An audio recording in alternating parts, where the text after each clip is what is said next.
Dad's always been, people have been around him have seen him.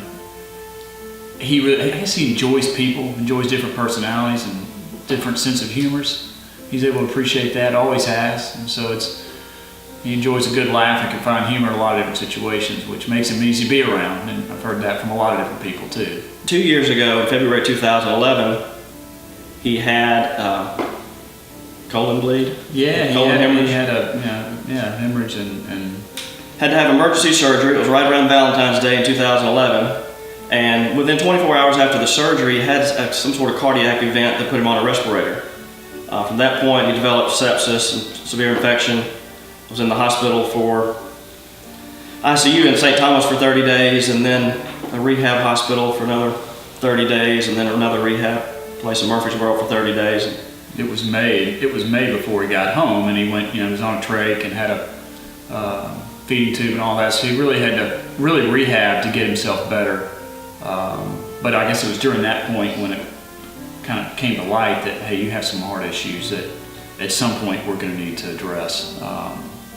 And we'll get you stronger first, but then let's go down that road when we know it's coming at some point. So. And that 20 years or so ago, valve replacement was not an option. So due to the American Heart Association and their research, this was an option, and certainly thankful for having that option. And obviously he got a cow valve, which is appropriate since we are in the milk business. True.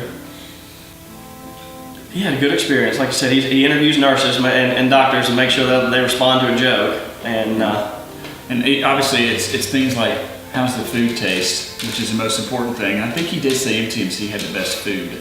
The two things that one of the surgeons said to him is, before going into this, we want to do two things. We want to obviously improve your lifestyle and help you live long.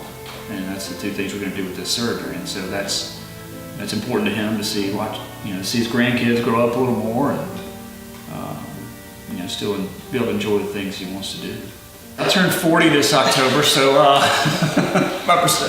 guess my perspective's changed a little bit. Yeah, I think first thing you think is, okay, we look at our families and say, hey, we got to take care of ourselves too. I mean, I've got 3 kids, and he's got 2. And, I understand genetics play a role, and if there's heart disease in your family, it's something that they can get passed down. So it's certainly keep an eye on.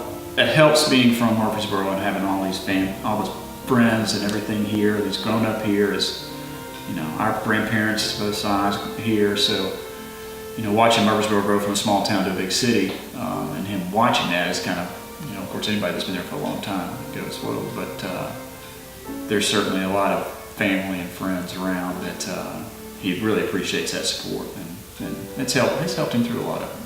Yeah, he's got a pile of stuff on his desk that he's got to get back to work on. He doesn't realize when he comes back in the door.